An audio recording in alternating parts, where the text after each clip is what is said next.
Hi, everyone, and welcome back for another episode of Malice in the Mitten. I'm your host, Tracy Preston, along with my bestie, Christine Mulligan. Hey, Christine. Hey, Trace. What's going on? What are we getting into today? Well, we haven't talked about nature versus nurture in a while, so let's hammer it out on this dude. Let's get into it. This is Season 6, Episode 10, Dominic Piccone. Prisoner number 44483 stepped outside the walls of Jackson Prison on March 17th, 1942, and he took a good look around him. The imposing dark walls of the place he had called home for the last 3 years loomed large and dark behind him. 4 stories with no heat, no electricity, and no plumbing. At one time, it had been the world's largest walled prison, often called a town within a town. The prisoner, a medium-built and muscular man with dark hair and dead brown eyes, had called this place home for the last 3 years. He was only 20 years old. With not much else to do, he had spent his time plotting his revenge. His time had finally come. He had $18 in prison-issued clothing and vengeance in his heart. As he left the prison grounds for the last time on his way to Oxford, Michigan, nobody knew that 16 days later, he would be back. And when he came back, it would be forever. Dominic Piccone was born about 1915. The 1930 census shows James and Josephine Piccone with a son named Dominic living in Highland Park. Dominic was born in Italy. If these are his parents, they were Italian immigrants and his father working for the auto industry. The census shows he had a younger brother named Nick and a younger sister named Rose. Although there is no record of his home life, he was deemed incorrigible and a juvenile delinquent. He was sent to live with the Cassius Barber family as a farmhand when he was just 11 years old, with the hope of rehabilitating him. At the age of 14, visiting Highland Park, where he was arrested for stealing a car, he announced to his arresting officer that he was a cop hater. Lieutenant Homer Shearer was the man who arrested him, and Piccone would never forget. The Barber farm was located 3 miles west of Oxford, Michigan, roughly 40 minutes from his home and familiar surroundings. Far away from the city that he had lived in, farm life seemed to agree with him. Treated as a member of the family, it seemed to be working until the day he and Cassius had a disagreement over his feeding of the farm pigs. Cassius had told Piccone he wasn't feeding the pigs enough, and verbal fighting escalated to the physical. The 11-year-old beat Cassius, and he fled to the house. Following him with a stick in his hand, Cassius cracked the youth on the head with it, quote, "I told him then I would get even with him," said Piccone later. On November 28, 1938, he was back in Highland Park for a visit with his family. Needing a return ride to Oxford, he kidnapped Mrs. Joanna Johnson, his former school teacher, as she left work for the day. Forcing Joanna to drive him towards Oxford, something set him off, and he beat her over the head with a revolver that he had stolen from Cassius. Leaving her on the side of the road, he fired at her once as she laid there. Then he stole her car and fled. Forced to crawl, bleeding and severely wounded through the snow for 8 hours, she eventually made it to Oxford and was later transferred to the hospital in Pontiac. Deputy Ted Gunn would be the one to bring Piccone to justice for the beating of Joanna. At the time, Piccone told him, quote, "I've always had an ambition to kill a cop, and I would have killed you, but I saw you weren't from Highland Park." He then went on to tell Gunn how he lay in wait across the street from the Highland Park Police Department looking for the man that had arrested him for the car theft years before. Quote, "I was going to kill him, but he never came out of the station." As he was taken away the first time to serve his 3-year sentence, he told the court, quote, "That ain't a long term, and it won't be safe for uniformed coppers to be on the streets when I get out." Clearly, he was the type to hold a grudge. Though the Highland Park police were not the only ones on Piccone's list. During his trial, Cassius, the man who he lived with, worked for, and trusted, betrayed him by testifying against him about the stolen gun used to beat Joanna. This was not a slight Piccone took lightly, and Piccone never forgot. Tuesday, March 31st, was wet, rainy, and cold. Sleet fell heavy from the starless night sky. As he walked toward the Barber farm, his prison-issued shoes filled with mud and water, he was soaked to the skin by the rain and sleet. His first stop was the home of Romaine Potter.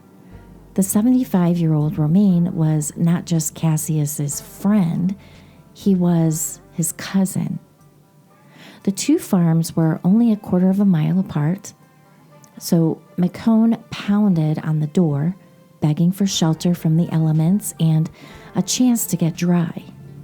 Romaine, suspecting a robbery, but not wanting to turn away a person in genuine need, opened the door cautiously, peering into the stormy darkness. As soon as the door cracked open, Piccone pushed his way past the man and into the home.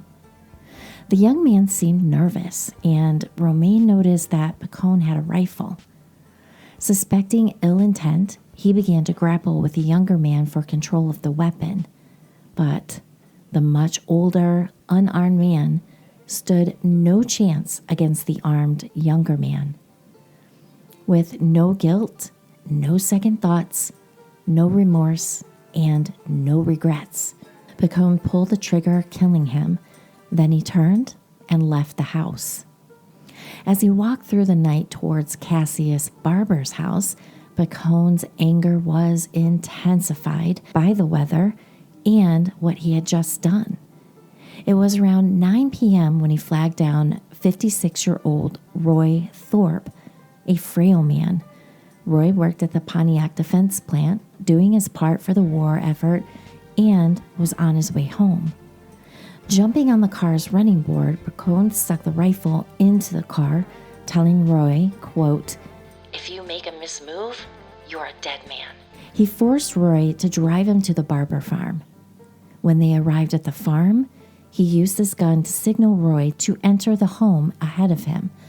Just before they entered the home, Piccone turned to Roy and said ominously, quote, "There's a tub of lard I'm going to kill."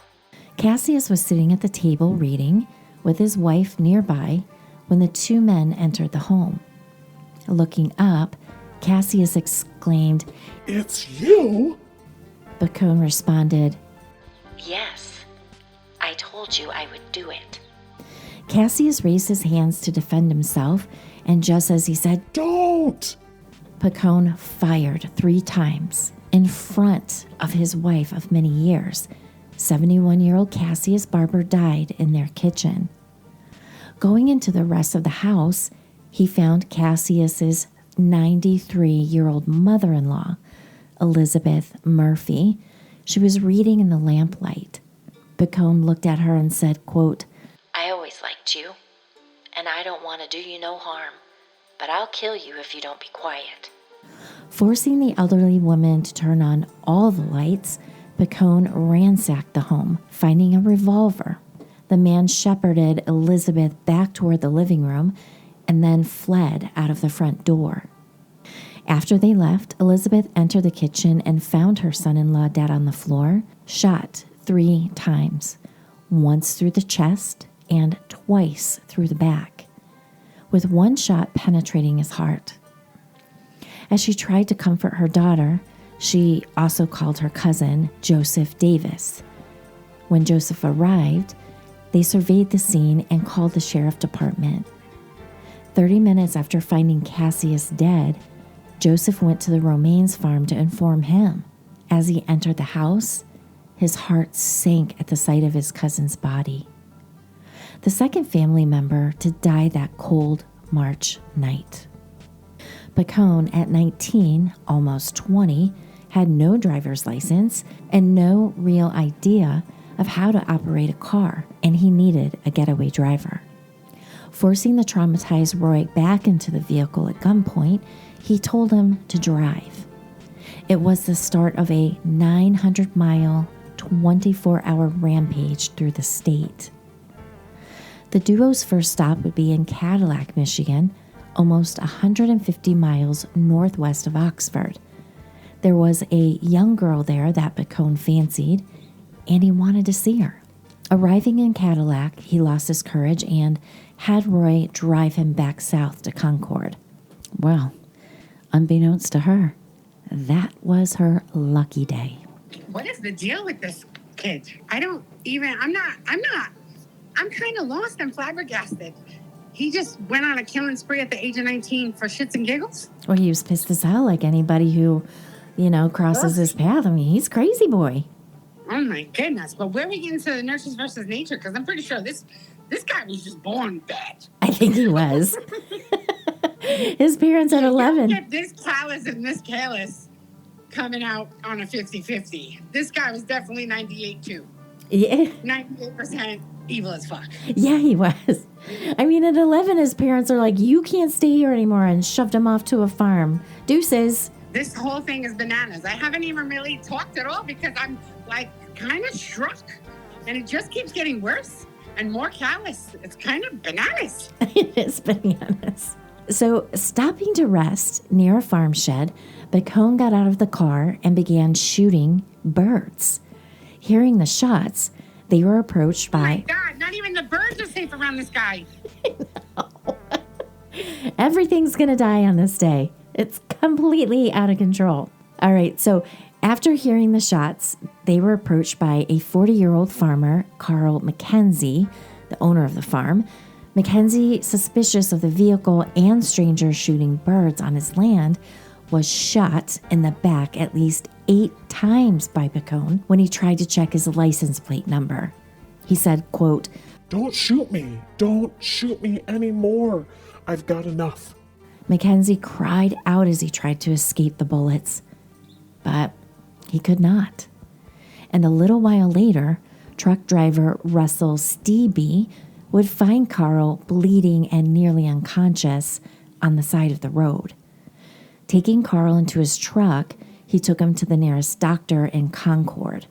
Carl would survive the trip, but died later at the doctor's office.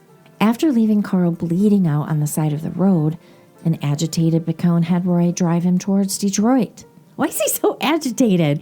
I mean, he should be like totally relaxed by now. I mean, he's killed like 3 people already. I'm sorry, are you trying to say that killing people is relaxing? You're a fucking psychopath, Trace. We have to review.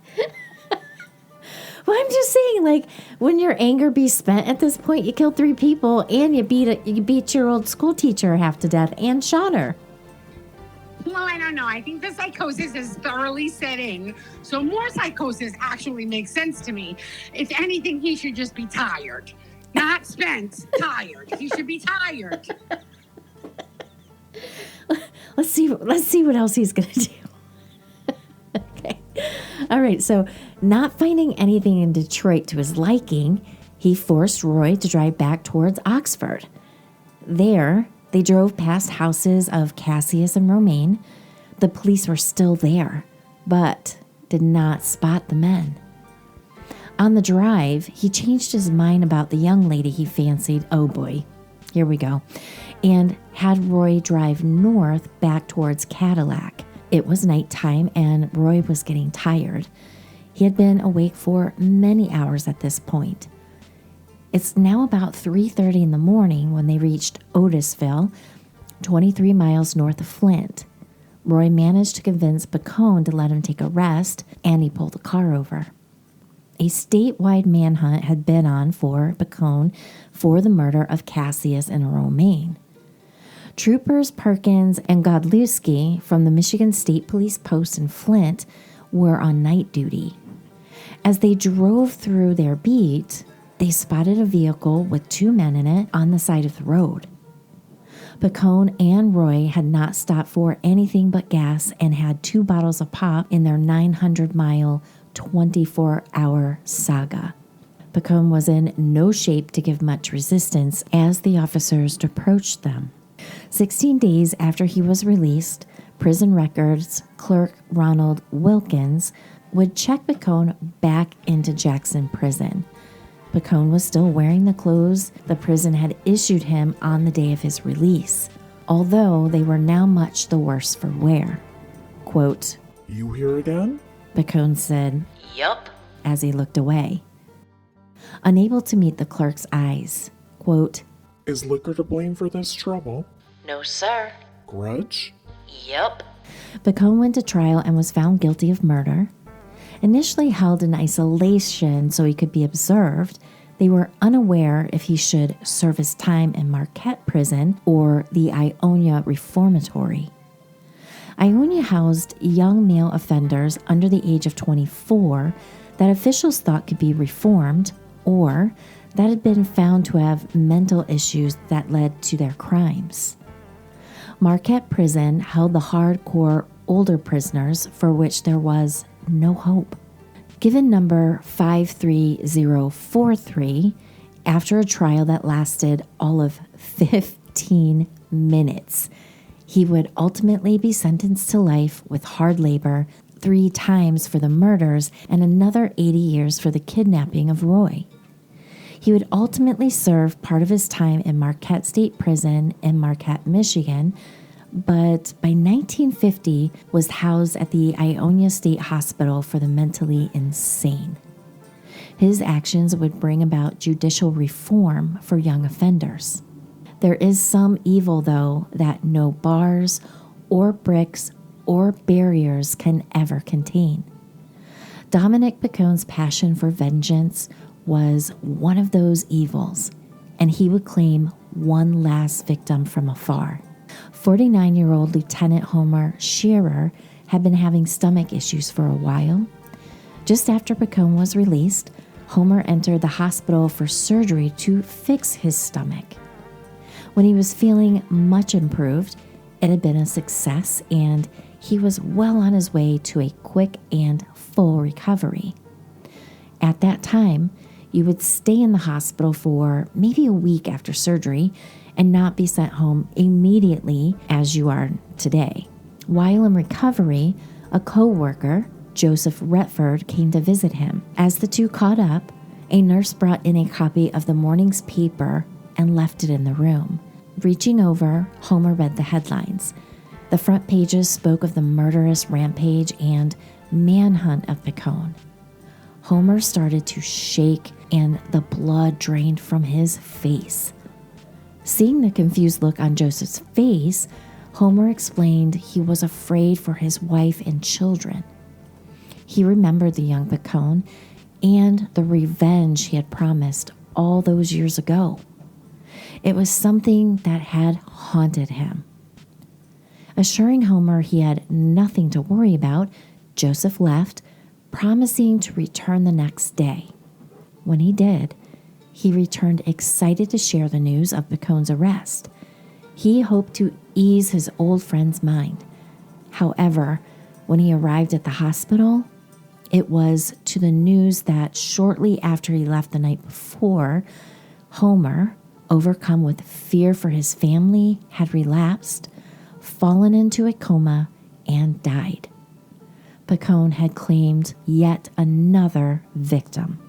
That's absolutely bananas. This whole thing is bananas. This guy went on a complete rampage. I don't know. I think maybe if you had more information, I think we might even be able to go down a trail of he was literally possessed. before this rampage. Like, what in the actual fantasticness I don't know. is happening? And when that guard asked him why he was back, the next line should have been, because you're just batshit crazy evil. And then he would have said, yup. Nailed it. That was bananas. Yeah. This story was researched and written by Rebecca Hires. Great find. And all she could find was, I think she sent me, I don't know, like 20 old newspaper clippings. That's all she could find on this guy. It was totally crazy. I'm like, I don't know how she finds this stuff. Great story.